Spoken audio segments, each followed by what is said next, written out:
Hit that. Wow. Welcome to a brand new episode of Undisputed Nerds Podcast. I am your host this week, Musketeer Zane. Why not throw that in? Number Zane, thank you very much. Number Zane, you're getting around that. As always, I am joined by my esteemed co-host, GG, also known as the Gentlemanly Gamer, and a recurring special host. I am special. Finish the sentence and then I'll butt in. Finish the sentence. Okay, I'll finish the sentence. Drax is back, everyone. Yay! Yeah, I got no problem with Drax being back. I got a problem with you calling him special. What is this? I never get referred to as special at the beginning of a show. What, am I just old news now, Number Zane? Is that what it is? I mean, you were special on the first one. Oh, wow. This is just Oh, guys, you're about to see the end of Undisputed Nerds this evening. I should. Good evening, by the way, guys. Welcome, everyone in Radioland. Zane, how are you this evening, good sir? Are you doing well? Because I am in a salty, fiery mood this evening. So you get a lot of hot pepper and salt from me this evening. Ooh, Salt Bay GG. Yeah, very salty GG. How are you, Zane? Yeah, I'm not too bad, thank you. I'll tell you what, actually, I was meaning to tell you this. The other day, my waifu was watching Downton Abbey. She's going back to Downton Abbey and binging the series. And I was on my phone reading some manga, and I heard a voice, and I was like, I recognize that voice. Oh, and it was none other than bloody Richard E. Grant, was it? Oh, of course it was. The legend that is Richard E. Grant. Fantastic. Which end of the scale was he on? He was more, I would say, like Valiard from Doctor Who. Jesus Christ, that's a niche reference. Well, he wasn't the Valiard. What was he called? The Mind something? The Supreme, or isn't it Supreme Intelligence or something like that? The Supreme Intelligence. There we go. Yes, there we go. Yeah, which was basically a man in a suit. Nice work, Doctor Who. Good job. That does mean very little to me. So to me, Valiard sounds more like, oh, he was that valet in season 2. He parked the one. Yeah, he worked with Shane Childs. He was the valet with Shane Childs one time. Shane Childs. That movie was great. It was great. Yeah, Richard E. Grant. Oh, what a legend Richard E. Grant is. Well, it's good to hear that he's still in work. From a property from like 5 years ago. Still in work. Yep, he still gets the royalties. Don't you worry about it. This man knows what he's doing. But Drac, we should ask you, are you doing okay as well, buddy? Yes, I'm absolutely fine. Thank you so much. It's always a pleasure to be here, joining you fine gentlemen. I'm not gonna lie, and we're gonna say it off the top of the bat because I like to be honest with our listeners. We did have some technical problems before the show started, so Drac might sound a little echoey, guys, and we apologise, but he won't sound as echoey as me every single week, as Zane keeps reminding me. So we're all good. But I'm glad you're sound in real life. I naturally echo. I have a naturally cavernous voice. You're the X-Men. You're the X-Men chamber. You just naturally cavern. Yes, just lose the entire center portion of my chest from nose to gusset. Yes, exactly. For those of you who are not watching live, you're missing out. But you can always catch this on YouTube. Just an FYI, just in case. You can indeed. GG, how's things? Salty. Still salty. I've returned to my normal job in the office for the first time in probably 2 years or so, and it went about as well as I expected it to go. So yeah, I'm great. Fantastic. No sarcasm here. Your offices are an absolute delight. They look good from the outside. But NDA, I can't talk about it. So anyway, moving on. Zane, I believe that the news is hot and fresh. There's lots of tips and bits, and I believe you're going to regale us with them. We've got some tips and bits to go through. I'm going to start off hot with some Venom news. Of course, That's I right. knew it was going to be Venom Venom this week. Is the talk of the town right now. Yeah. Gentlemen. Yeah, that's great. Which town is it? So, Shittsburg. Old Town. Well, I mean, look how angry he is at what town I used. Look at what it's a genuine town, Zane. It's a genuine town. What town is? No, don't worry about it. I slipped it in. I don't think you're all good. Okay. So there was a screening here in the UK, as you probably saw on Twitter. But more importantly, is the things coming off the back of that screening. So we've got some fan reactions, and Tom Hardy has kind of lets loose some stuff. So let's talk about these reactions. Yeah. So, okay. Reactions are out. This is on Games Radar. And basically, a lot of people are saying, like, it's a decent film. It really pushes the boundary on the PG-13. But there is a mysterious end credit scene that I'm not going to look up. I don't know about you, gentlemen. No. I will not. But I have seen this, firstly, on Tom Hardy's Instagram, which he very rarely posts to. Yes. Very rarely indeed. But yeah, they all pretty much say the same thing. But the main one that stuck with me when I first saw it was a comment by a gentleman saying he had never seen a theatre react the way that they did to the end credits sequence, mid or end. I'm not sure which so bad. Oh, I want to swear so bad. That makes me very excited and have unusual feelings inside. Well, you got a symbiote in you. Let me ask you a question, Zane. Did these people pay? Did these people pay to go to that screening? Ooh, that's a good question. They're not normal journalists or anything, so I don't know if this is some influencers, because that's quite popular these days. So they were just given free tickets basically and went to see a movie for free. I mean, I'd be quite happy if I went to see a movie for free. And to be honest with you, if I didn't pay for it, as long as it's got some quite good, pretty effects in it, I'd say, yeah, that was great, even if it was terrible. I would very much like to see what the initial reaction was to Suicide Squad when the first reactions of that came out. Because I'm pretty sure 99% of the first reactions when that film came out was, it's amazing. The DCEU lives again. It's the best thing since sliced bread. If sliced bread was Batman. You know, it's that kind of stuff where, and I've seen most of the reactions for this Venom stuff, and it does seem to be exactly the same way.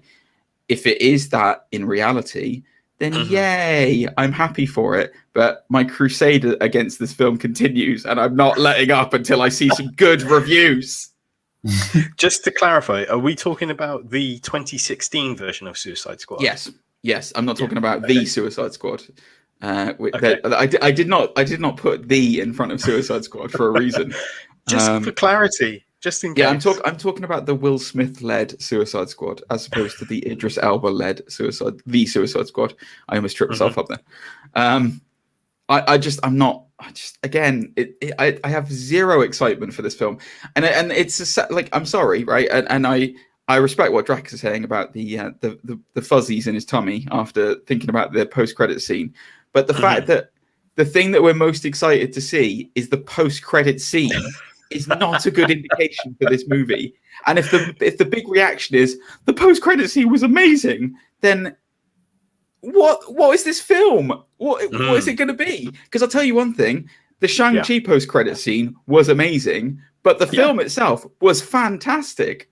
And yet nobody's mentioning how good this film is. They're going, the post-credit scene is the best thing I've ever seen. It's like, all right, so the movie's absolute garbage, and I have to sit through it to probably watch Michael Keaton show up at the end of it and be like, "Hey, what's up, Doc?"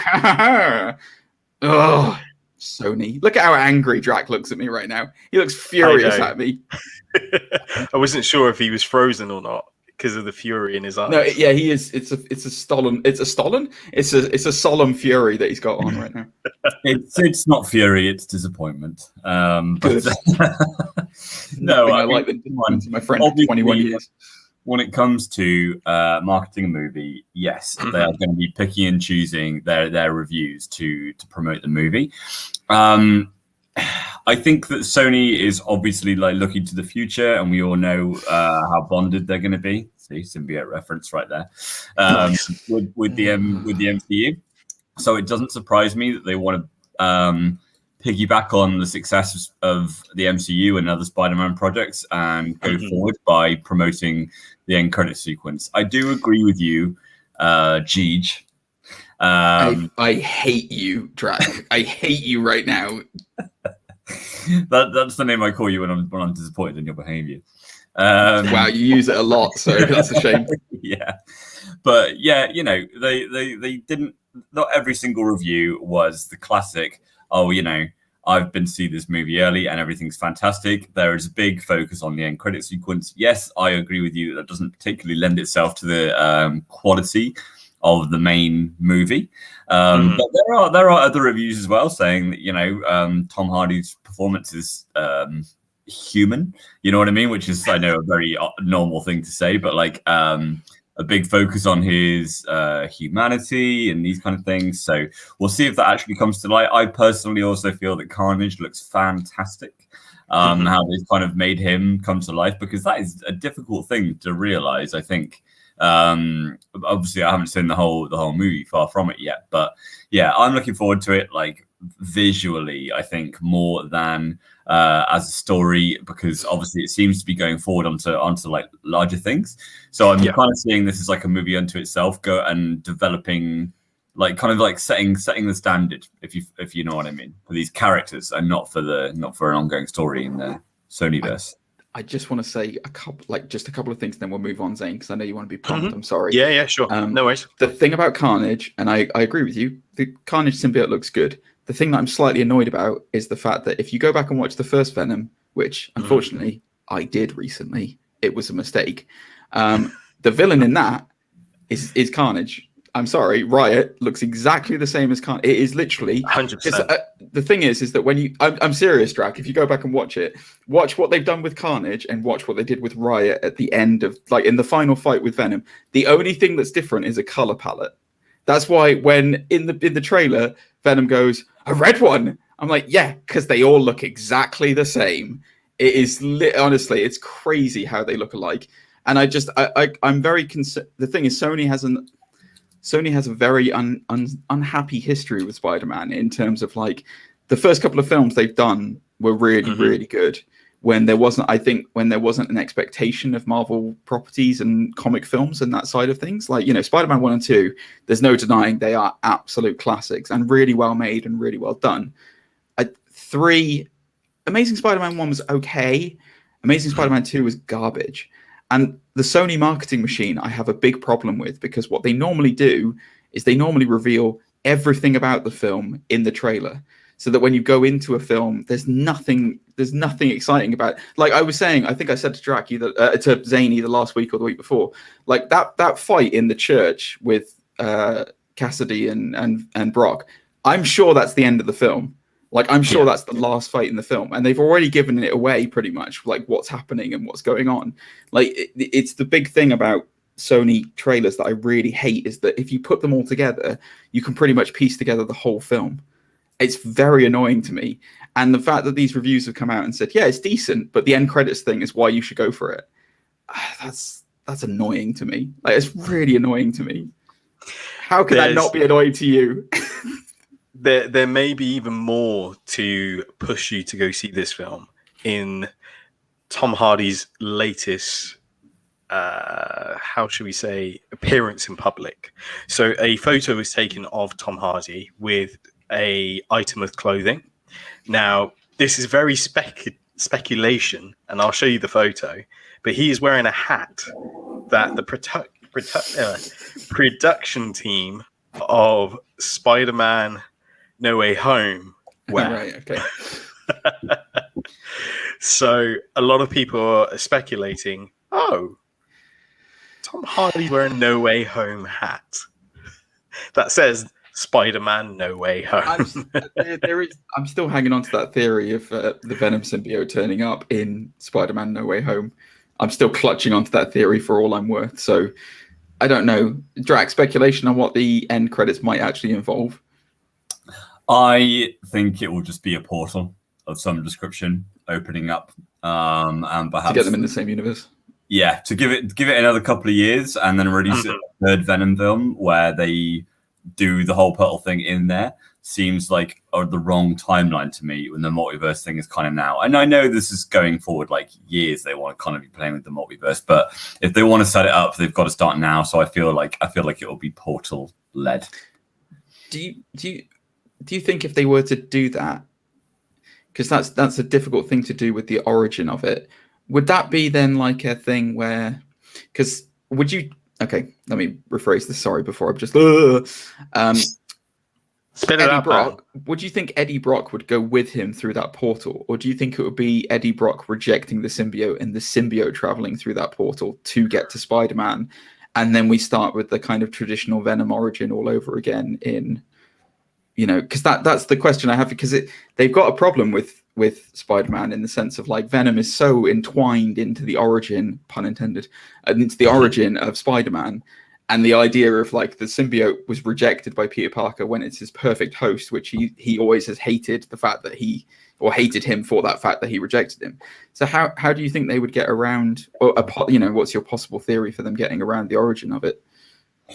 I don't think they would go that way. I think Tom Hardy has got too much star power to add into the MCU to change it now. And the only other big Venom host really there's been many, obviously. Yeah. But the next big one really is Flash Thompson. And the current Flash Thompson, I think from a brief flash in the No Way Home trailer, he's dyed his hair blonde now, which I really can't see. I know, hate it. In my head, it looks bizarre.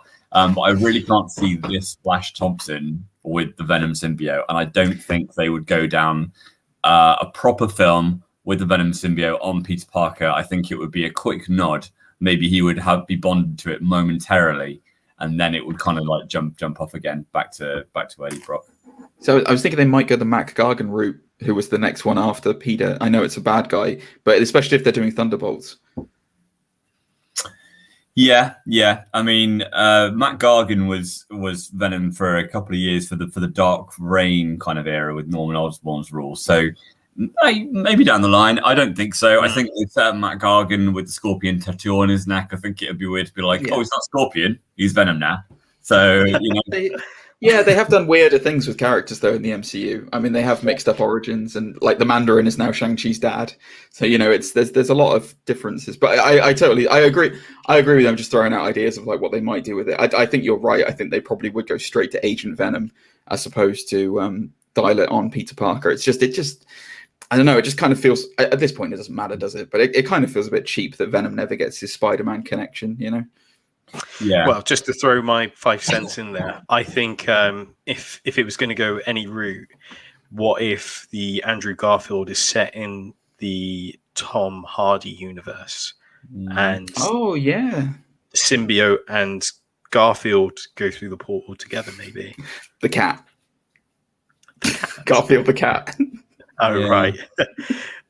I picture Venom like meeting Spider-Man and there being some kind of like reverence or moment associated with it, and he just sort of organically, it was technically organically, like grows the spider symbol on his chest as in like recognition of some description, and that's it. It stays on Brock in like the Tobey Maguire universe. Maybe that's judging by like the past things from the stuff we've seen in the background of the Morbius trailer and everything. Like the Morbius, there's a Morbius in Venom universe, and like maybe a variant of Vulture. It's still Adrian Toomes, but it's a variant of Adrian Toomes, and that's the weird one. But who knows? I couldn't tell you. There we go. All we know is that we're so excited for Venom. I am so excited for Venom. I really am. And I couldn't disagree more that Riot and Carnage look the same. I think they look pretty different in my opinion. All we can say is 2/3 of us are really excited about Venom. Gentlemen, there's something else to be excited for. Thank you for saying my name. Thank you for saying my name correctly, Zane. I appreciate that. Take note, Drag. Yes, go for it. Come on, I'm ready for it. So, published by Variety, we found out that there could be a spin-off series of the Penguin for HBO Max. I'm sorry, why is this exciting for me, other than the fact that I look vaguely like Colin Farrell as the Penguin? That is exciting for me and Zane. Hang on. There you go. It's there. It's there. It's identical. It's terrifying. Yeah, this guy's crazy. So the only line I know from the movie that he says. Well, it looks like, yeah, we could be getting a spin-off series from The Batman by Matt Reeves. I mean, at least it'll be Colin Farrell. That's all right. I always see. I'm one of the people where I really like the early series of Gotham because of the reason that they tried to do the Penguin before he was the, because obviously the Penguin is the kind of underboss of Gotham. Effectively, he's the Iceberg Lounge is already established, and we always know that he's got his grubby little paws in every weapons deal and God knows what else, in Gotham. So I liked in Gotham the TV show that they actually tried to. I mean, they didn't do it necessarily great because who the hell is Fish Mooney? But I like that they tried to do an origin of the Penguin before he became the crime boss, to show how he worked his way up to that level and became, as we know, the Penguin. So if they were going to do it like that, where he's like a dirty mobster and is trying to work his way up, that would be awesome. It's funny you should say that. In the article, they said the show would supposedly dive into Penguin's rise to power in the Gotham criminal underworld. And the film's producer, Dylan Clark, would exclusively produce the Penguin series under their production banners, respectively, of Warner Brothers Television would produce. Drac, thoughts? Well, I'm very keen to hear both of you's opinions on this, I should say. I don't know why I said it in like a Brooklyn accent then. Both of you. Hey, I'm very keen. We're all doing the Penguin accent. What's going on? Down in the Queens district of Gotham. But great. I mean, I think everyone's heard very good things about Colin Farrell as the Penguin so far. So I'd be very keen to see that. It's been a while since we've had like a kind of villain-focused sitcom, really. I mean, I can't really think of many that come to mind. I don't know why. Only Dexter really gets up there as like this kind of like weird anti-hero-ish kind of villain. That's just the last famous one for me. But I think he could do great. I would be keen to watch it. I think Colin Farrell would be great in the series. He's getting on a little bit now. Like, not getting on. He's got plenty of acting chops ahead of him for years and years. But this would be a great role, and I would love to see it. But I'm very curious to hear your thoughts, Gent, because you've been a big DC person for years and years. I am. District of Columbia. I love it. I think that Colin Farrell's one of those people where it's like when he started out in acting, I think fame hit him really hard, really quickly, and he kind of was like a wild child of Hollywood for a while. And I know that's a weird thing to say, but he did seem like he was a little bit out of control. And like in recent years, like if you watch him in films now, especially in like stuff like The Gentleman, the Guy Ritchie film recently, he's amazing. Like he's absolutely amazing, and he's definitely mellowed out with age, and I think he's become more comfortable with his persona in Hollywood and who he is and how he operates.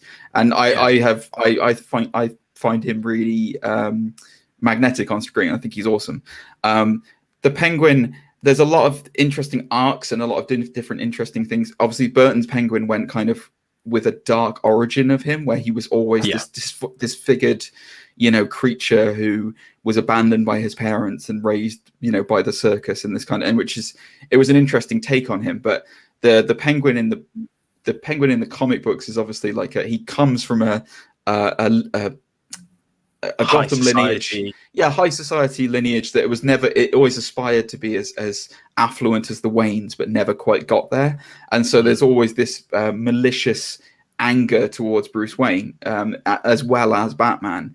And I think that's something that the films have never been able to really play with, that duality of Penguin, where he is this, because he is one of the only rogues gallery who is technically a legitimate businessman, whilst also being a horrible mob boss. There's a rare fine line between like, where it's like Batman can't touch him, but he also does really bad things. And there's only a few rogues villains that can really do that. Hugo Strange comes to mind as well, as those kind of things. So yeah, if they're going to explore like all that kind of backstory and all that stuff of his family and how he comes to be, how he is, then yeah, I'm very excited to see that. What about you, Zane? Yeah, I think it'd be really cool. In the article, it says that they've given Colin an offer is on the table, and we know that Colin's not scared to do TV. He's done shows like True Detective before, as just to name a few. So yeah, it'd be great to see him on the small screen again. And like you said, he's really grown into an amazing actor, which is fantastic. So yeah, I think it'd be cool. And like you said, it seems like they really want to, I hate to use the word milk this film, but this is the second spin-off that they've announced, because we're supposed to be getting the Gotham GCPD, aren't we? Yeah, TV show, which is supposed to be around, of course, the police department and such. I will say this, as I have always said this about DC's approach to making movies.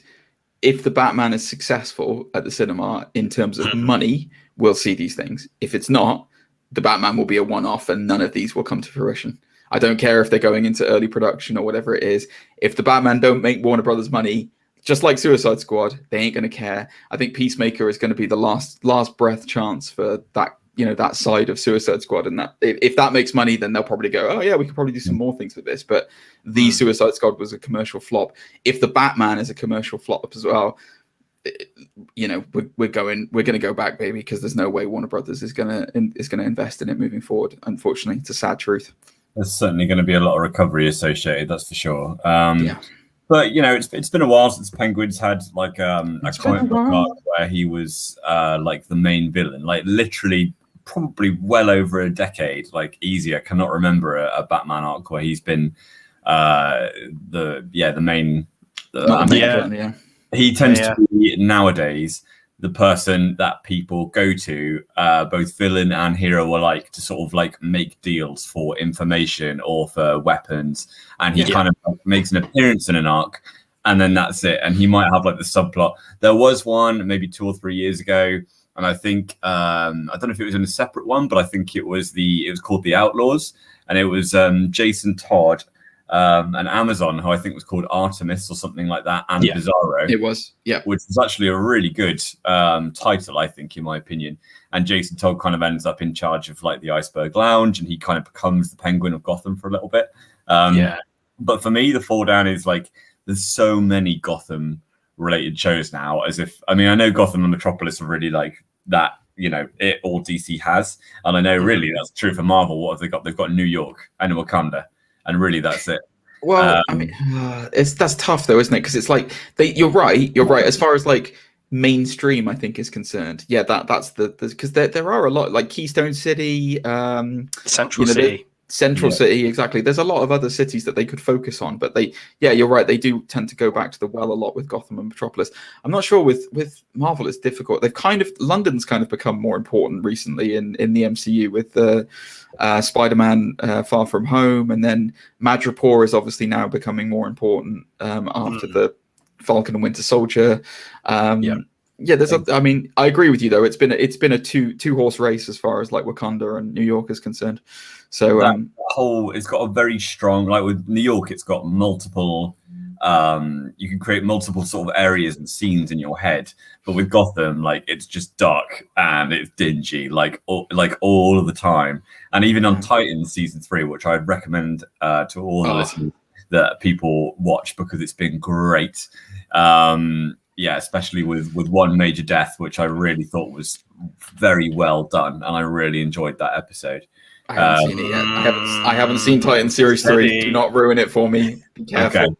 I won't. That is literally all I will say. But it's really, really good. But that has also now reverted back to Gotham, when Titans has historically been a San Francisco-based sort of property. So it's like fine, like this is just where we're going. So maybe that's a minor gripe. I think Penguin's a very character-focused thing anyway. So fingers crossed that's how it will proceed. Talking of dark, Marvel have done something slightly different with their comic books. So we got a little bit of comic book news this week. Marvel unveils 8 major titles in an MCU style timeline, which looked really cool. So, for example, let me just pop this up on screen for you.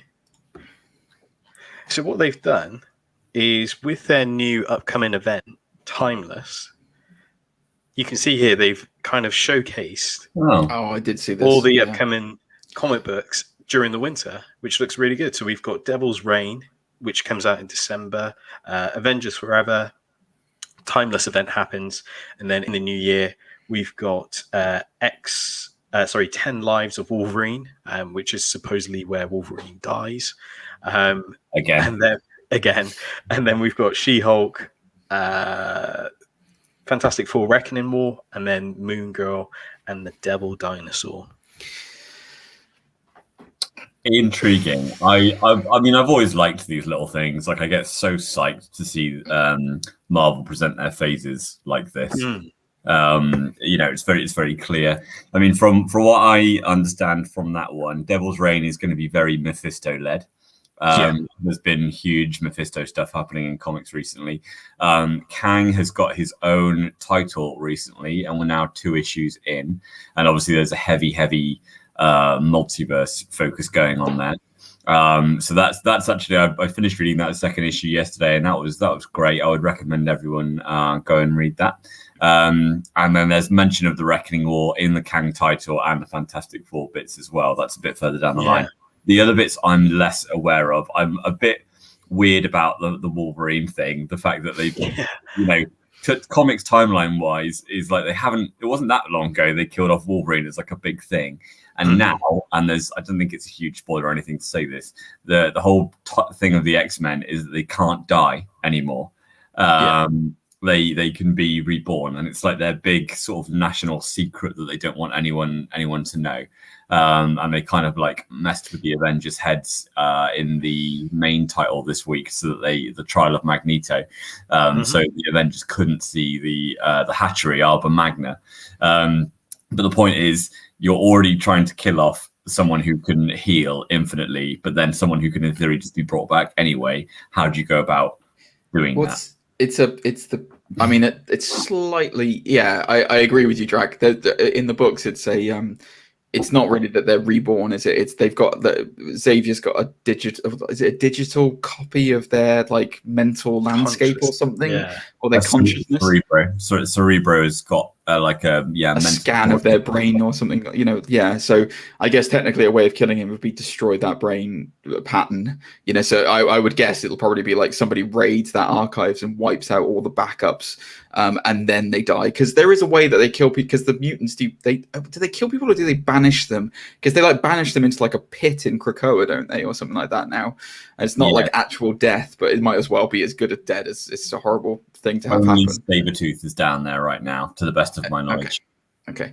So I mean, I guess they'll that for me. I think I said this to you a while back, actually, Zane. But for me, that they have made the X-Men quite OP in the comics right now. Like, I mean, they're kind of verging on the dominant life form on Earth, which I guess is the whole point of evolution anyway.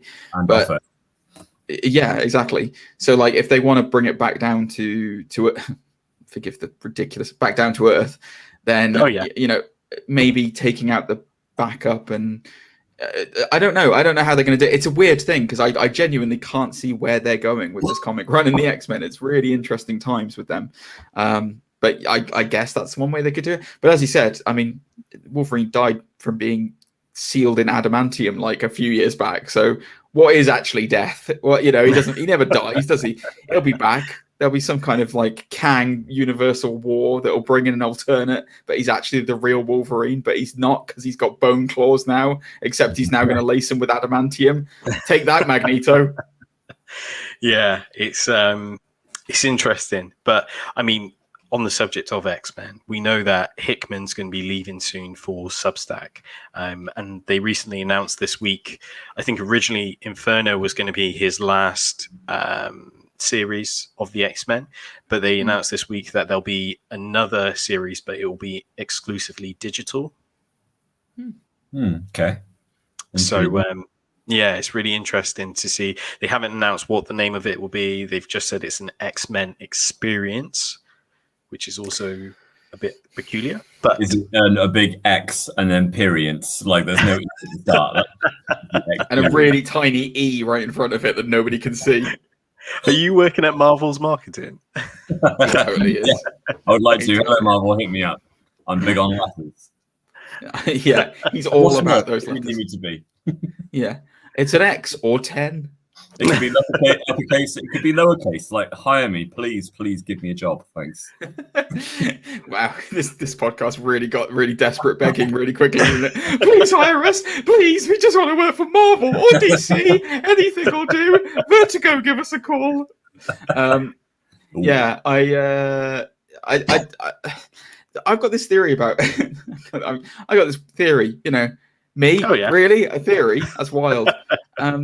I think that the comic books and the people who work at them, they try to do this in waves, because it does feel like you get this writer who really understands the characters and really understands what he's working with and does an amazing job with them.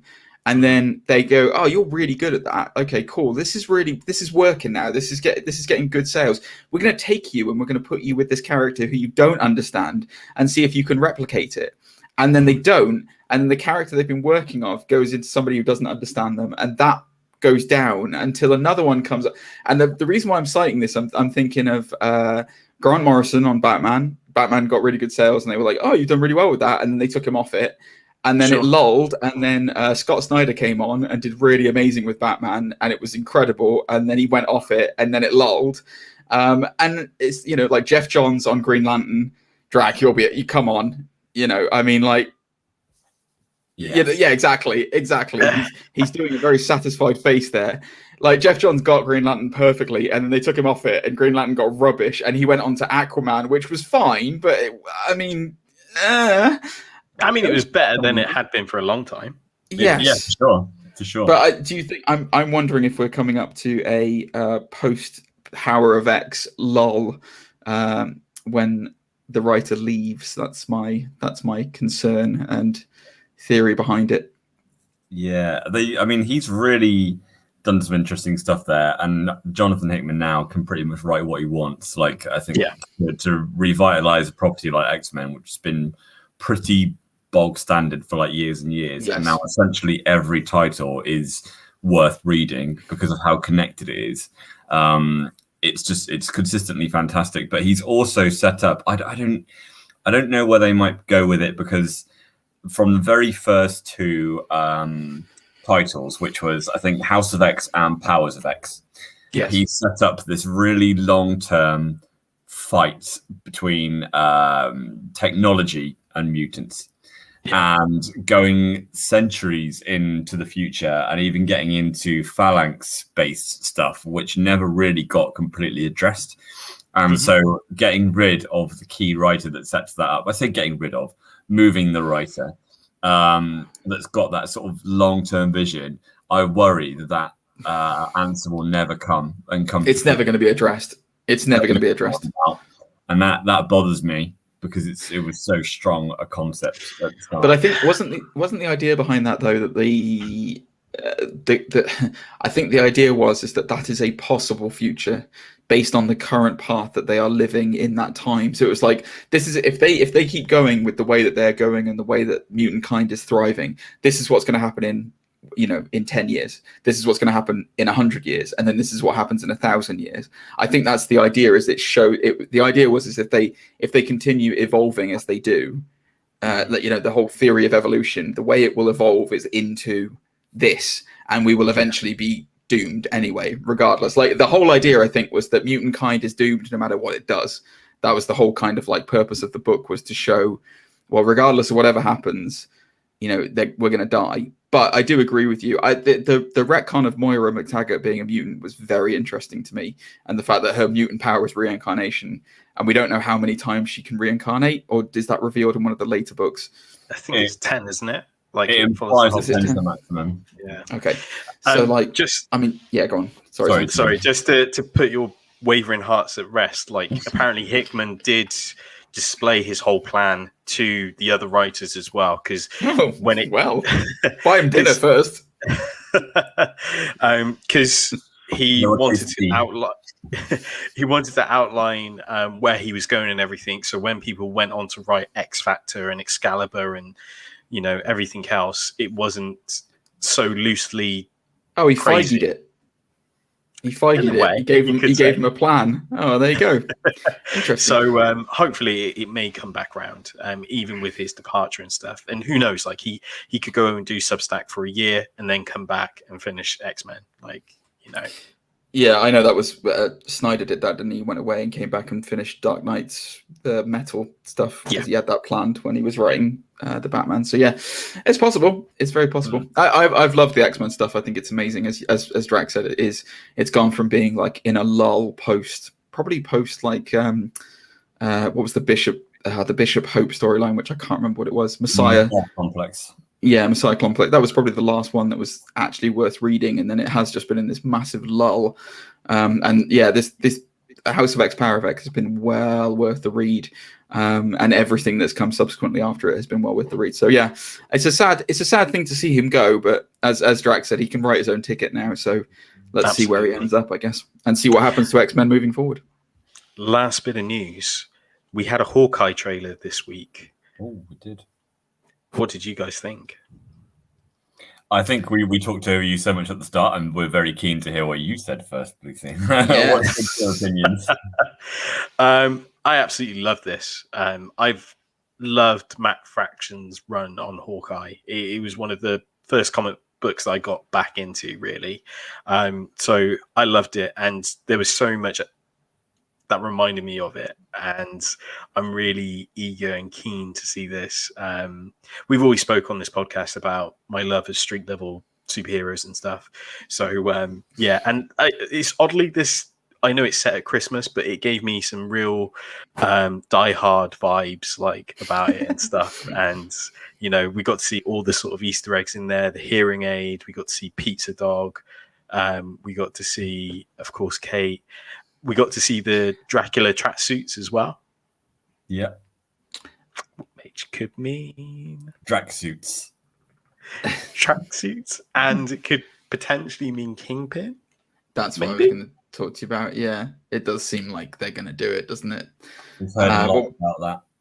Yeah. There something. What happened where...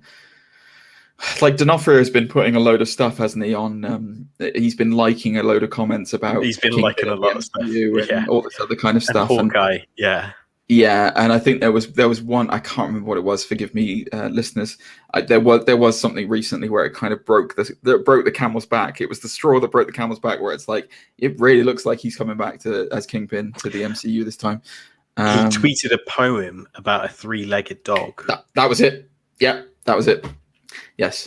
So I think that I think it was said that it's extraordinarily unlikely that he will be portraying the same kind of Kingpin that we saw in the Daredevil TV series. I think that they are the MCU are kind of establishing the Netflix series is establishing them as variants, like they're all variants of the actual superheroes. I would say that if Kingpin, if D'Onofrio is confirmed as a cast member for Hawkeye, or even if he just appears cameo-esque for future, we're definitely getting Charlie Cox in Spider-Man. That is 100% if that happens. Because there's no way they would bring, there's just no way. Why would they do that, Drac? You know what I mean? No, I completely agree. I think variants is the way to go. I thought, obviously, I also loved the Netflix series of Daredevil. I thought Vincent D'Onofrio was absolutely fantastic. But that is it'd be interesting to see how they go. That is a very, very street level Kingpin. Maybe this is going to be a Kingpin that wants to get more involved, almost like the classic Spider-Man animated series level Kingpin, where it's like this kind of like I control New York completely. Yeah. You know what I mean? Not just the criminal underworld. Like New York is my city, and I will employ supervillains, superheroes, whatever. I will be manipulating these people, and maybe even like a different bullseye. But we know that Echo is in the Hawkeye series. Yeah. Echo is a heavy Kingpin tied character, and is also a deaf superhero. She eventually becomes a superhero, but she seems to be a bit of an antagonist initially in Hawkeye, as it's shown potentially. Who knows? She's also currently the Phoenix in the comics, as you do, because that's just how you escalate street level heroes. I didn't know that. Interesting. She is, but yeah. So, and we also know that Florence Pugh, in theory, has got to make an appearance in the Hawkeye series. Because where else? So, you throw Echo in there, you throw a Black Widow in there, you've got two separate Hawkeyes and a Kingpin. Like that is sort of enough for me. So two Hawkeyes and a Kingpin. And a partridge in a pear tree. Do we know what the episode count is for this series? Do we know if it's going to be a 6er or a 9er, a la WandaVision? Because I think depending on the run that they are going to do, will probably depend on how much is in this, or whether it's just brief cameos that kind of turn up. You know what I mean? Drag. Yep. Good. Thank you for your input.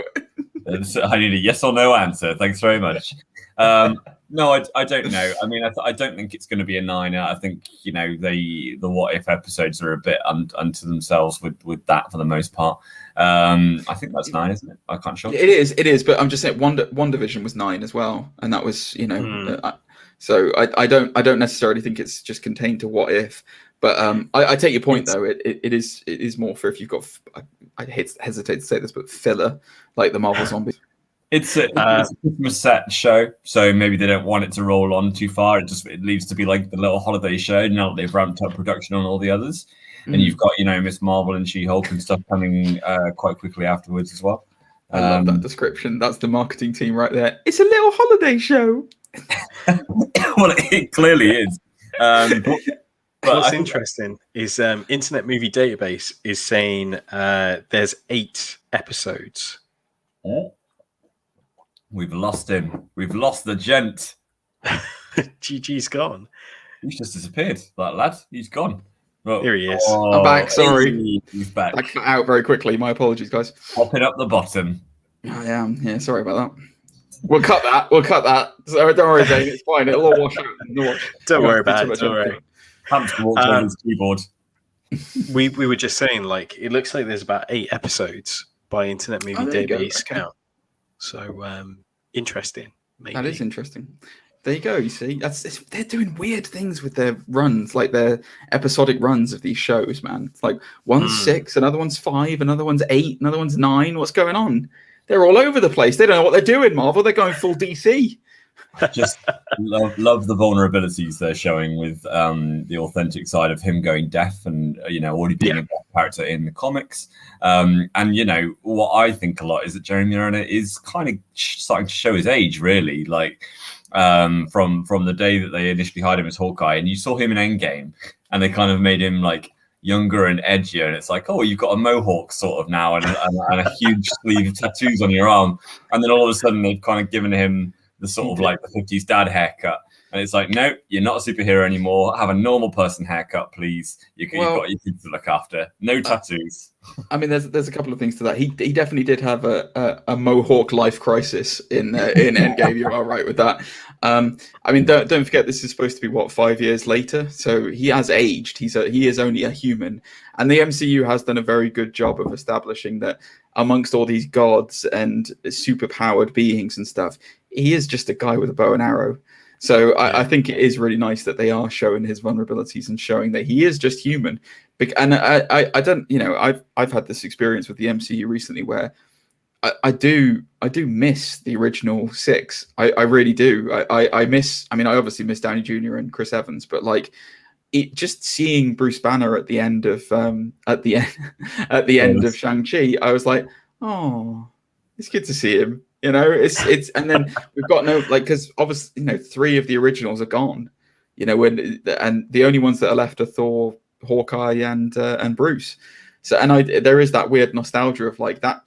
I don't know whether it's we've hit the summit of comic book movies as far as Marvel's concerned, and then we're coming down the other side. But like, there is an argument to be made that it's almost sad to see their vulnerabilities in a way, and it does make them much more human. So yeah, you are right about that, Drag.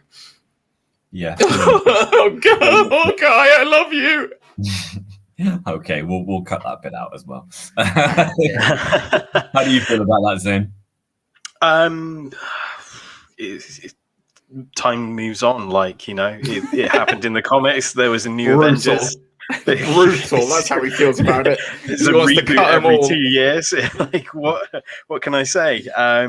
But one thing I really do hope about this series is in Matt Fraction's run, there was a series called The Tape, which I wonder is what they kind of allude to in the trailer when he said, I've done some bad things, and he's like searching for something. And I wonder, if this is going to be like an adaptation of the Tape run, because it was Hawkeye. It was like a dot tape of an assassination, and Hawkeye was like one of the docked versions of the tape sort of thing. I honestly, I'm not that familiar with that run, I have to say, so I'm sorry I can't comment on that directly. It's been a little while since I read it, to be honest with you. I have read it. No worries. But no, that is interesting. I'm sure they are going to throw in as many Easter eggs and MCU tidbits as they possibly can. I don't think. Again, I will say what I said earlier on. Marvel have a habit of adapting the comic books. The MCU have a habit of adapting the comic books and making things different whilst also seeming familiar. So I would imagine that a lot of the run that, like you said, like Pizza Dog and a lot of things like that will be nodded at and be like, or they'll take it and they'll adapt it and turn it into something new. Because I actually genuinely thought they were going to go with the with Hawkeye's daughter as being the next Hawkeye and not Kate Bishop. I didn't think they were going to go down that path, but looks like they are. So get that Avengers lineup in. Well, yeah, I know. Again, that's something I don't know what. I just don't feel excited about the Young Avengers right now. I don't know what it is. I just can't. I'm just finding it hard to get on board with that. I don't know why, but it'll be interesting nonetheless. It's not going to put me off. Let's put it that way. Not like Venom. Did you guys hear? Just to touch on one more thing, it came into the back of my head. Did you guys ever hear that supposed recorded tape for? It was like a casting call, and it was someone sending off like an audition tape. And the longer you hear it, the longer it becomes clear it's meant to be Tommy from, as in Scarlet Witch's son, but aged up and in like a juvenile detention facility or a prison of some description. Oh, wow. I don't know if you could find this online. I heard it on Reddit like many moons ago now, probably a solid couple of months or so. But yeah, no one could verify it, so completely hearsay. But I thought it was interesting that they went down that avenue. Basically, he was talking about his brother, started talking about his mother. You couldn't quite suss out who he was talking to, but it was probably his brother. Because of the way they kind of talk about their mother, like it's very clearly meant to be the Scarlet Witch, but yeah, couldn't verify it. It's probably very early days for Young Avengers, but apart from Hulkling, they've pretty much got the whole set in the MCU right now. So maybe an invasion thing. Yeah, it's like that because I saw they're trying to tie that. I can't remember what the creature was called in Shang-Chi, but the big thing that was hidden behind the wall that was calling to the Mandarin. It wasn't Fin Fan Fin, was it? The Soul Sucker, whatever it's called. It was the Dweller in Darkness who was Dweller in Darkness. That's it. It was. Sorry, it was what I talked over you. Sorry, yeah, it's he used one of the Fear Lords, like Nightmare. Nightmare is also a Fear Lord, and yeah, I think that was Fin Fang Foom without outright saying Fin Fang Foom. Like to me, that's the same.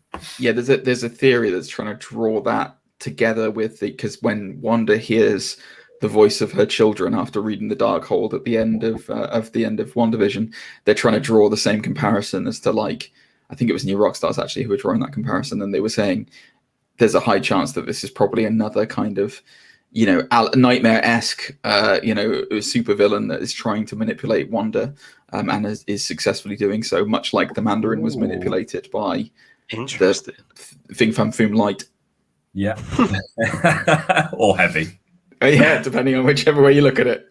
So yeah, I do wonder if that plays into it based on what you said there, because there have been rumors, a lot of quite potent rumors, that Nightmare is going to be heavily featured in Doctor Strange: The Multiverse of Madness. So maybe this will be the next calling will be Wanda here in Nightmare as her kids, and maybe we'll see Tommy as like maybe that's the visions that she'll get, will be like Tommy as an old man. Like, like talking to her, and the same way that Mandarin's like wife was talking to him, apparently.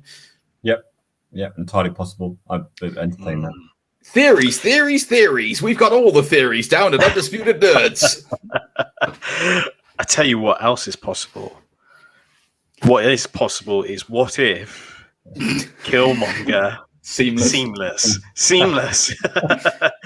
Killmonger saved Tony Stark back in 2008. All the way back when Don Cheadle wasn't Don Cheadle anymore.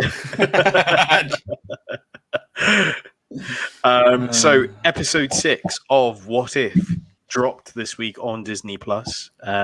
Gentlemen, thoughts? Oh, you're starting with me, are you? Get the negative out of the way first. Venom. Well, look, this episode was, if we do our ranking, I kind of have to do Undisputed, because this one was not as bad as last week's one. I enjoyed this one a lot more than I enjoyed the zombies. Yep, I know, Drac. I know. Listen back to the show next time. Zombies was terrible. It was the worst. It was the worst writing I've seen in the MCU. I think it was just absolutely appalling. Character motivations were way off. Go and listen to the podcast from last week. I'm disgraceful that a co-host doesn't listen to the show back.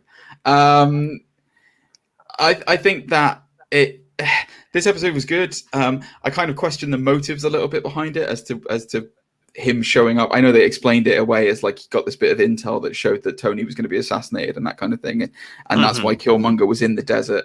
I thought it was all right. I didn't mind this week's one at all. The thing that I wanted to talk to you guys about, and that we'll probably get to it later on. I don't know whether, Zane, you want to do a recap of the episode and kind of take us through it or not. It's entirely up to you if you do.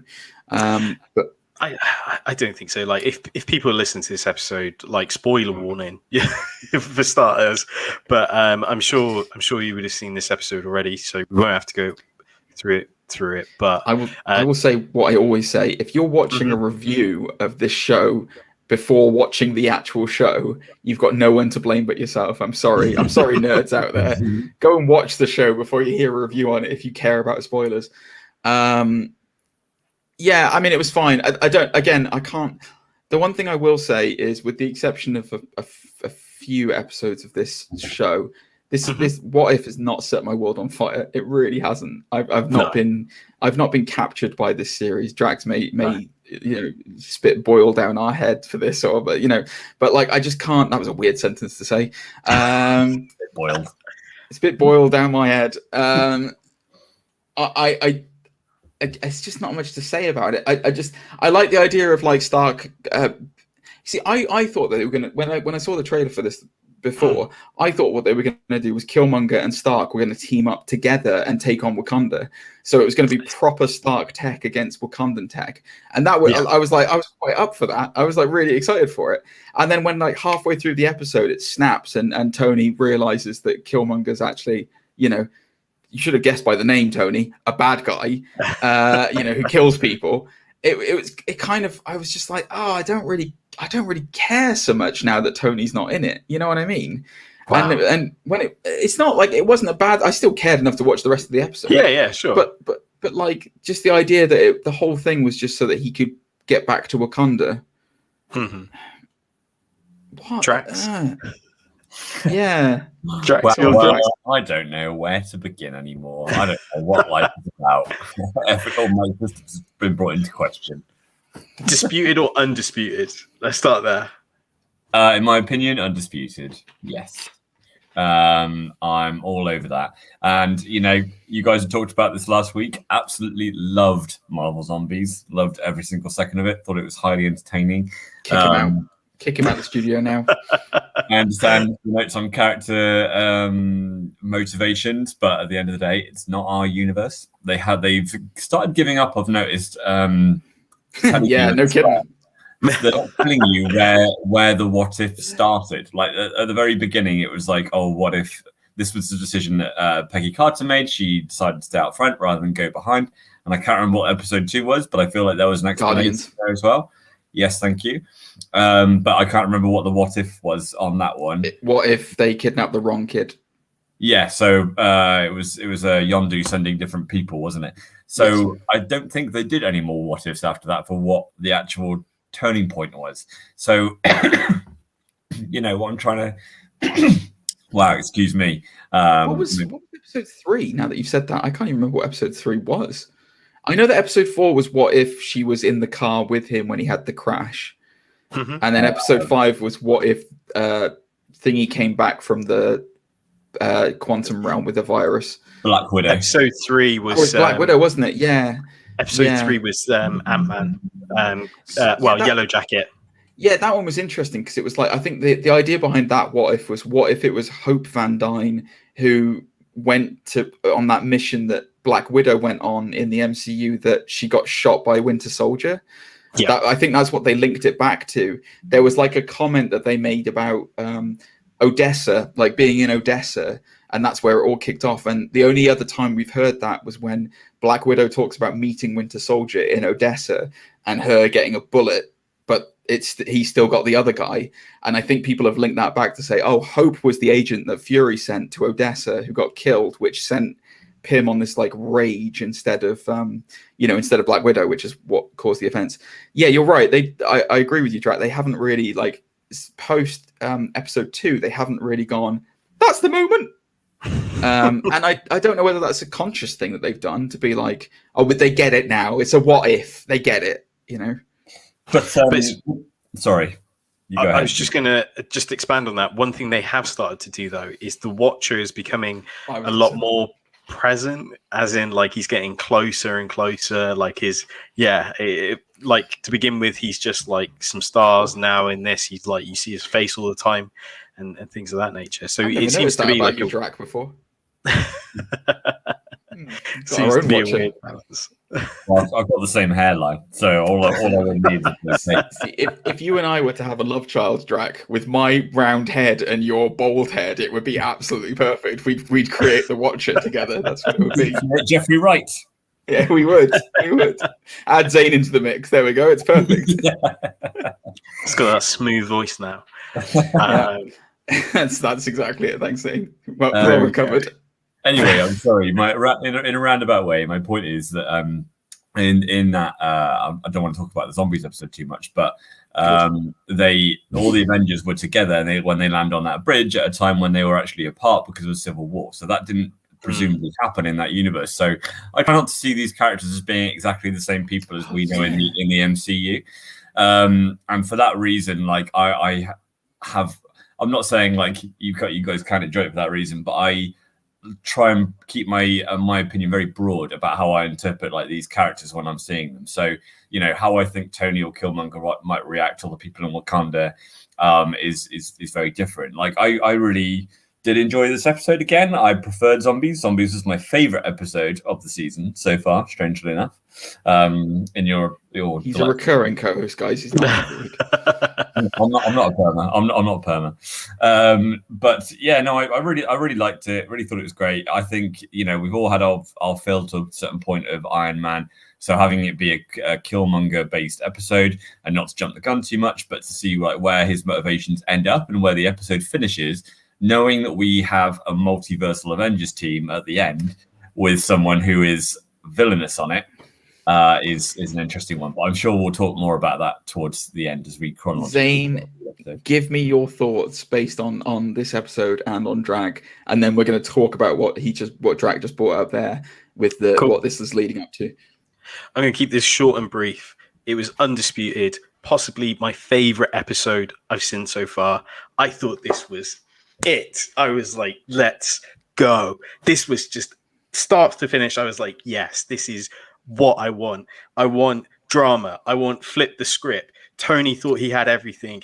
There was even that tidbit where he was like, what if I miniaturize the arc reactor? And I was like, oh my God, he's come up with the concept like on his own. And then he was like, nah, actually, that's stupid. Let's not do that. And then I was like, oh, this is amazing. Like those little bit of reference, his Killmonger had this whole design, like the anime reference. Of course, I'm going to love that. There we go. That's why it was his favorite right there. Interesting. Interesting as well that he knew about like Tony, because we always associate Iron Man, in the MCU post the first film, but like interestingly that Tony seemed to know about vibranium before, like he seemed to know about vibranium as soon as they started talking about it. He was like, oh yeah, I know what that metal is. Yeah, I got it. Don't worry, it's all from Cap Shield and all this other kind of stuff. And it's like, vibranium wasn't really, I mean, apart from Howard making it the last remnant of the shield out of it, it was interesting to me that he was like, yeah, I need to use vibranium for it, that would work. So it's obviously he knew about kind of the inner workings of stuff and that side of things way back when. I just thought it was an interesting tidbit that they threw in about he had knowledge of vibranium way back when. Yeah, definitely. And then they kind of recreate that whole scene where Jarvis has that like massive sort of scope when they break down the molecular structure of, in this case, vibranium and stuff from Iron Man 2. I was like, oh, this is amazing callbacks. And then, everything else that kind of unfold. And then the way it kind of circles back round in terms of Killmonger, his real goal was to get into Wakanda. But at the same time, I think this might lead to a season, like this might be a part 1 of a part 2 for season 2, I think. It's just the way from it ended. Yeah, so I mean, don't get me wrong. I enjoyed this episode a lot. It wasn't my favorite ever. Like I think as far as like episodes are concerned, I really enjoyed the Doctor Strange one. Like really enjoyed that one. Yeah, same. I really enjoyed the Guardians of the Galaxy T'Challa one. I thought that was great. This one was probably the next in line for me after that. It was really good. It just didn't, for me. It just didn't. I know that you're a huge Black Panther fan as well, Zane. So like for you, it must have been popping with seeing all the Wakanda stuff in there. My thing that I wanted to come on to and talk about, after what Drax said. Yes, sorry. No, don't apologize. You're fine. The endings. How dare you? Can you just get out, Zane? As founder of this podcast, mute yourself right now. The man who is technically the tech person behind this. Can you just get out now so that me and Drac can finish this? Thank you. Sorry, listeners. Unacceptable. The endings of these episodes. What is your guys' thoughts on the way that these episodes have ended? Because there's no. The thing that's kind of, so from my perspective, I know that it's building to something, and I know that they're building to this, as Zane, as Drac has said, sorry, there's this big multiversal event that's going to come up. Yeah. So I will take this from a point of view as somebody who's not a massive nerd like us. So I watched this show with my wife, and both of you have met my wife. Drac, I think you know my wife quite well. That sounds weird. I didn't mean it to sound like that. In personality, you know her quite well in personality. Platonically, we're fine. Yes, there you go. Perfect. Exactly. Put the keys in the bowl on the way out. So, but for a fact that she's not a nerd. Like she's not into like nerdy space stuff and all this other kind of stuff. And watching this show as a Joe Public, her end comment of these episodes has been, why don't they actually finish them? And they just leave all these episodes completely open-ended and without any finish of the story. Now, for us, we kind of know where it's going. But my query is that if you're trying to put this to a general public, do you think this is a good way to resolve? Because there's this big multiversal arc, but if we didn't know that as nerds and we haven't seen the artwork for the front of the thing, is there any indication that something big and multiversal is coming? Drax, you want to go? Yeah, thank you. No, I don't think there's any straight indication that something is coming. It'll be interesting to see how they do tie it all together. I think the very nature of literally asking what if has got like a certain mysteriousness to it anyway, and they're quite anthological in nature, these episodes. So I think, you know, the idea where you're left to wonder rather than have a very solid rounded ending is obviously very intentional. And I think you know, that is something that they're kind of trying out and trying to be enjoyed as is. And my general feeling towards the end is this, again, spoilers, this sort of like Ultron Vision combo with the Infinity Gauntlet is enough of a multiversal threat that the Watcher does what he's always done and not watch anymore and be the Revolver. And he's just going to be like, cool, I've got all you guys. I'm just going to pluck, put you all together. Here's Ultron. Good luck. It's a weird old team, though, isn't it? It's a weird ass team. Because what is it? It's obviously Peggy Carter. Then it's Star-Lord T'Challa. And then we've got Doctor Strange.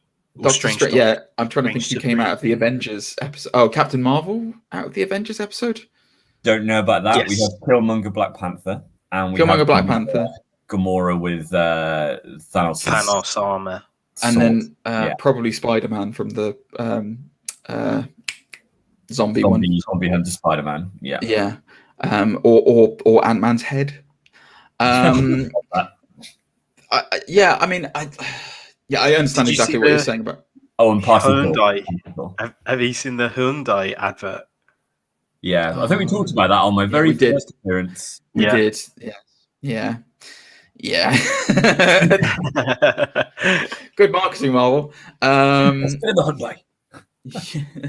I don't know. I just this series has been it's been a mixed bag for me very much, and it's not, you know, this I consider, as far as like the Marvel TV shows are concerned, Loki for me is the pinnacle of the Marvel TV shows.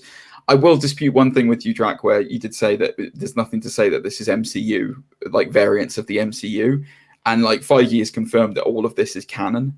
So the way I was seeing this was that the sacred timeline is the MCU, and what we are seeing from What If is all the variants off of the sacred timeline. And so as a result of that, character motivations and things like that, well, they are similar because it is the MCU. It is the timeline of the MCU. So whilst their appearances and things like that are different, I would say that the motivations and who they are theoretically at the core should still be the same, which is why you get these instances where, you know, they do still, like Tony was always going to be a hero regardless of whatever happened. It's just it took him slightly longer to realize that, you know, and it's these kind of things. And he discovered the Killmonger was bad all by himself, thanks to Jarvis. So yeah, I get your point. I totally get your point about different variations and different motivations of characters and that kind of thing. But I will say, you know, fundamentally, it's all supposed to splinter off of this one MCU timeline. So in my head, that is anyway. You know, and Feige saying it was all canon kind of confirmed it to me. But that's just my 2 cents on that. I don't know. I don't know. I hate arguing with you. No, you don't. You love it. No, I love it. But surprisingly, I wasn't really expecting it, but I suppose I should have, that we got to see T'Challa as Black Panther in this. A lot of speculation is that maybe this is his early days as Black Panther, in the sense that maybe he's only been Black Panther for, like, again, a couple of days, or, you know, things of that nature. Yeah, I don't think we get a timeline on this, do we? Slotting in, obviously, we know the first events of Iron Man happens, but then we don't really get any kind of how much time has passed after that. Yeah, this is very true. I did think it was an interesting choice. Like, if this, cause it seems like Chadwick Boseman's last appearance is in every episode, but I did find it odd that his last appearance here was. Yeah, I don't know. Like, it's kind of almost like a version of the Black Panther name, and like it's him dying in this timeline, which I don't think he actually has in any of the others. He's been alive actually every time we've seen him in the previous ones. He also sounds very, very sick in this one as well. I don't know if you guys picked that up in his voice, but you could hear he was not well when he was recording this. Yeah. If you watch back, so I've been going back through and watching some of the previous films and watching some of the other MCU properties. Sorry, not MCU properties, other superhero properties like Venom and stuff.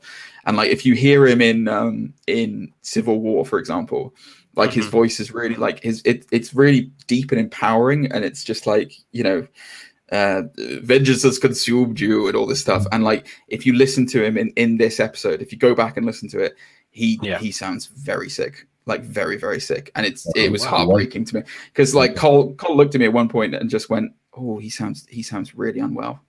And I was just like, yep, he really does. So this was the last thing he ever did. Culture. Yeah, it was, but this won't be the last thing we see, because he has to come back, because he's Star-Lord Panther. So it won't be the last one we see him in. But yes, it was. I really like that sequence where Killmonger sees him again in the with all the other Panthers and such, because it's when he goes through the ceremony. I really like that, because it's like the conflict of ideals actually happen on screen, sort of thing. But yeah, I thought this was a really cool episode. Even the fact that he used Obadiah Stane's like weird Sonic stuff. Oh yeah. On he killed Rhodey as well. I was like, wow. I thought the whole plan of this was actually fantastic, and what you were talking about as Emily and it flipping a lot, I really, really enjoyed.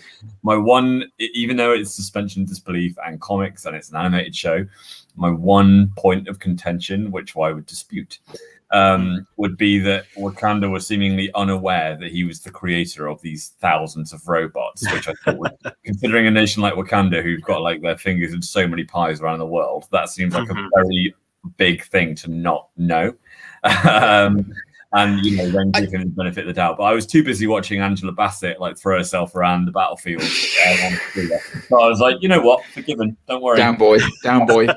The only, again, I will reiterate, I really did enjoy this episode. I thought it was great. The only issue I had was with again, it's the same old harp that I've been playing through most of this, is character motivation behind it. Because Killmonger in Black Panther, in the film, his dad dies because T'Chaka kills him, and then he wants revenge, and then he gets to Wakanda, and then he just wants to be part of the family.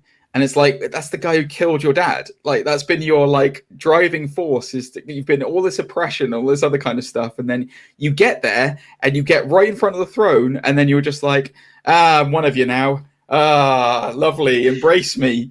This is why I think there'll be a season 2, because at the end, when they're looking at the sunset, he says something along the lines of like an eye for an eye or something along those lines. And it makes me think it's there. Like he's going to strike, but I think might be a trial by combat maybe again because obviously that's how he won in Black Panther. So maybe it'll be against T'Chaka. Yeah, I mean, but we've already seen him go through ceremony as well. Oh yeah, he already is Black Panther, isn't he? So yeah, I don't know. It just felt weird to me. That's all. But there you go. That line from Chadwick Boseman, that I also really enjoyed, that you mentioned, Zane, in the post ceremony, in the kind of the world of death or what have you, where he talks about his sort of plans and power like not working out as he expects it to. Yeah. I wonder if that will tie back into the multiversal Avengers team in the future. And because you've got someone who is essentially villainous on an Avengers team, which is currently made up of good people, we don't know where Gamora is going yet. But he's on that Avengers team. And Doctor Strange is bad as well. Yeah, although I think there was some comeuppance there at the end, and there's a show of him like kind of potentially seeing the error of his repenting. Yeah, I see what you mean. Yeah. Even though he's got like a lot of evil in him now that he's eaten everything. But this is a Killmonger who has got no comeuppance and has not been humbled and has got pretty much everything that he wants, and now he's going to go and fight for the multiverse. Like, I wonder how that's going to pan out for him. Maybe what Chadwick Boseman says there is maybe a way of him seeing the error of his ways. Maybe he won't. Maybe I would love it equally if it was like an evil version that was seen as good on this Avengers team. I'd happily see that. I just thought that was a really good concept. And before I forget, something that Zane I think will really enjoy, and I'm sure you're already aware of, but I only learned yesterday, and I was gobsmacked that I did not realize this, is that Michael B. Jordan is a huge anime fan. They allude to this in the episode as well, with the Gundam version of the Gundam, of the mechs and drones. And the whole Killmonger outfit, I can't believe it didn't twig before, is based on Vegeta's armor from Dragon Ball. And I never knew that. And now that I look at it, I'm so ashamed of myself that I didn't notice it before. And it looks so good. And I thought you particularly relished that. I do love that. It's fantastic, and the fact that it was his idea and everything. Like, he pitched it to Ryan Coogler, and they ran away with it. So it is amazing. It is a great fact. And I knew this, but didn't care. But I can see Vegeta in him, and there's whether you want to make the comparisons or not, like Vegeta. That's the porn parody, isn't it? I think that's you've got mistaken there. He got, Vegeta got down the line, so I'd be interesting to build comparisons there. But I just thought that was wicked. Wicked. Thoroughly enjoyed everything, apart from Iron Man getting his shoulder killed because oh man, that was annoying. I've never had a spear to the shoulder, and I'm sure that would be intensely painful. But it was very quickly fatal, and I thought that was very odd. The old Wakandan poisoning that's not been established. But maybe vibranium poisons quicker than adamantium. Who knows? That's it. I was just like, his shoulder's dead. But what? I know. I have to admit, the longer I heard him, obviously it wasn't Robbie Downey Jr. who did the voice acting, but the longer he did Robbie Downey Jr. Bob Down Jr. Bobby Downey Jr. Yeah, that's how he knows him. Zane's got a lot of fingers and a lot of pies, let's put it that way. He knows a lot of people. Old numbers, connections. Yeah, that's how he gets his analytics. Yeah, LinkedIn helps. But the more I heard the voice, the more I grew accustomed to it, because I was like, oh yeah, you actually really do sound like him after like 20 minutes. Like, I can hear excellent. it. Yeah. No, I agree with you 100%. The voice acting for this, even though sometimes they haven't got the originals. The Chris Evans one, I can it's hard to suspend disbelief with the Chris Evans one. It doesn't really sound very, very much like him. But this one's excellent. Like, he's really good. I'm glad they went with this one, because when the guy who's the voice in a lot of like computer games and animated stuff, I thought they were going to get him in for it, and his voice is very kind of like much whinier. I can't remember what the actor's name is, but he's in Future Revolution. He's in like the Avengers. I think he's also in the TV series like Earth's Mightiest Heroes. And I thought for sure they'd get him in. He kind of talks like that. It's kind of annoying. But they didn't. They got one who sounded really like Bobby Downey Jr. So I was very happy with that. I think that's the difference. Is like, I think with this one they had to tell him, you're going to do an impression of Robbie Downey Jr. Where the other guy, they've just gone. Stop saying Robbie. Why do you keep saying Robbie? Robert Downey Jr. It's my mate. All right. All right. I really enjoyed the animated version of that Endgame scene, I've got to say, and the cave as well. Seeing him, I don't know what it was, but that particular scene of him being on his knees with the gauntlet, saying "I am Iron Man," animated, all of that looked amazing, in my opinion. Yeah, right at the beginning. Yeah, I was confused then. I was like, wait, did it end on Endgame? Hang on, I watched the wrong thing here. But yes, the opening of it. Yeah, I remember that. Yeah, I mean, that's probably one of the most iconic moments in the MCU now, like solidified forever. So yeah, it was good to see it animated. The last thing I will say is, and this is probably the only thing I wasn't crazy about, was the team up with Shuri and Pepper Potts at the end. I was like, are we gonna get like a weird Ironheart like? Also, why did you guys notice that Shuri was very tiny in this? She was very young. She was very tiny. She looks younger, but I don't think so.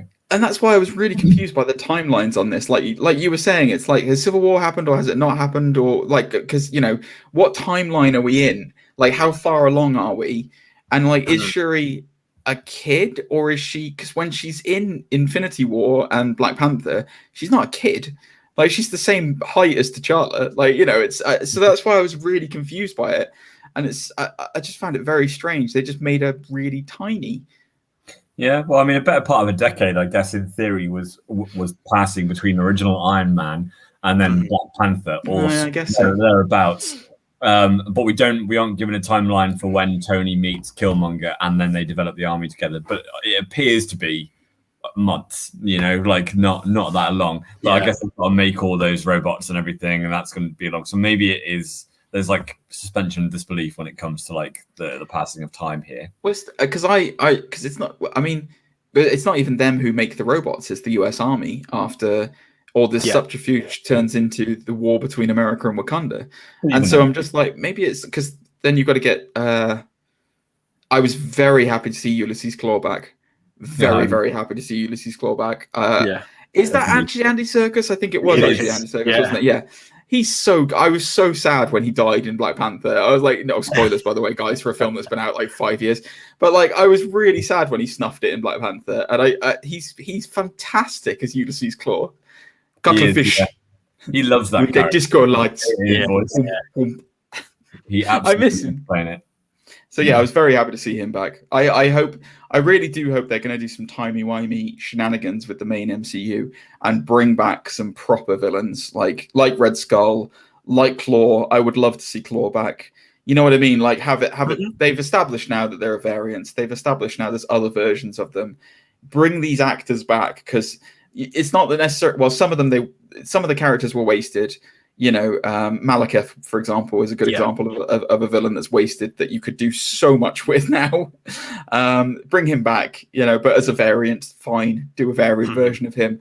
Do a variant version of Claw where he's got the ridiculous satellite dish for an arm as his sonic blaster. I want to see that Claw. I want to see Red Skull, like proper Red Skull, like evil mastermind genius Red Skull. I want to see. Is it just me? Am I a cult of one thinking that? No, not at all. I saw a Reddit post the other day where people kind of explaining that the villains that of the highest rated Marvel films were the ones that had the most well-rounded backstory and motivations, and I totally agree with that.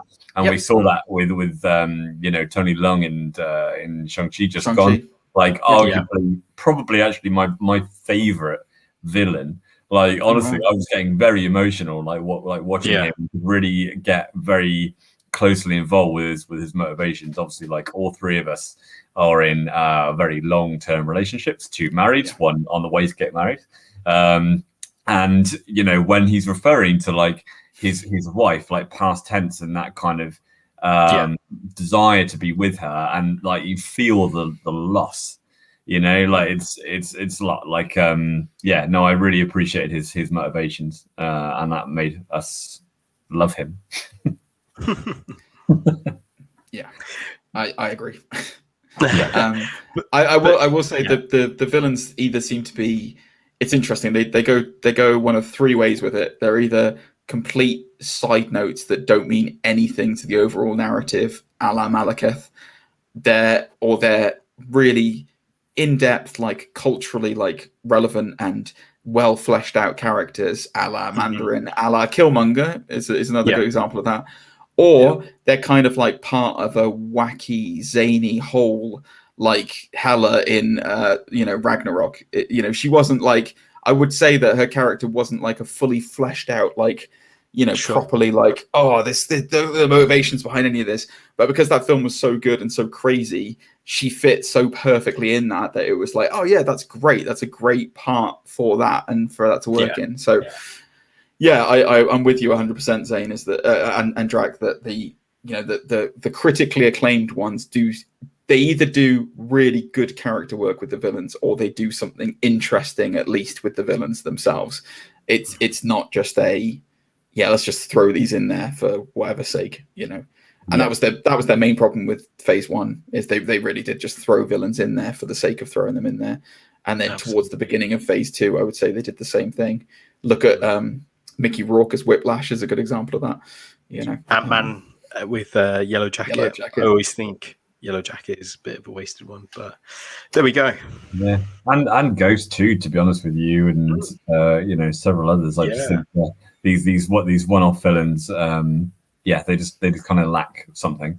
So I enjoy the development a lot and the history. I'm just trying to think of who. Yeah, I'm trying to think of some other wasted villains. Lost in thought there, weren't you? I was lost in thought. I was just thinking like, oh yeah, there's these ones that are terrible as well. But you know, for me, the Kree for Captain Marvel was probably like the worst setup. Like, you really had no antagonist properly there in Captain Marvel. There's a great one, Ronan. Talk about a wasted villain. Yeah. Man, Ronan was wasted in Guardians. He was great. I think he was. Oh, Lee Pace is amazing. Well. Lee Pace is great. I'm saying, like, as far as like what they did with that character. Yeah. Twice as well. They brought him back twice because he was in Captain Marvel. He's wasted in that as well. So yeah, I agree with you on that 100%. The Kree have not had their day yet.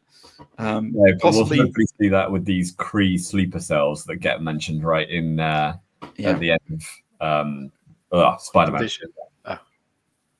Yes, because I can't remember what Ben Mendelsohn's character's name is, the Skrull, but yeah. Anyway, Old Mendo. Beautiful. I think that's our episode. Yeah. I think that's our episode. I think Sorry, that's my mic. That's my mic. Oh, it's your mic. Sorry, sorry, guys. Episode. Think. Go on, Zane. Stay professional. Come on. But what did you guys think? Up energy. Come on. It's the end of the show, Zane. Close out on a high. Here we go. Here it comes. So what did you guys think? We want to know. Drop a comment in the section down below. As always, we love to read those comments and see what your thoughts were. As always, thank you both for joining me. GG, you streaming this week? I think you've done some doctoring from what I saw on Twitch. I have been doing some doctoring. I'm late to my stream tonight, thanks to you, Zane. I'm just going to put it out there. Yes, you can catch me on Twitch, twitch.tv/gentlemanlygamer. I'm also on the gram, that is Insta, at gentlemanlygamer on there. So hit me up if you want to complain at me about my opinions being far too salty.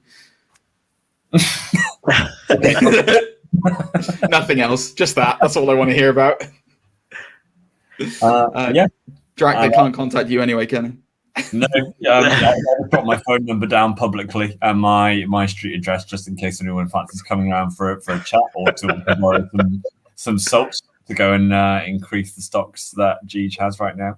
Drac is literally the watcher of the Undisputed Nerds podcast. He'll never interact, but he's bold.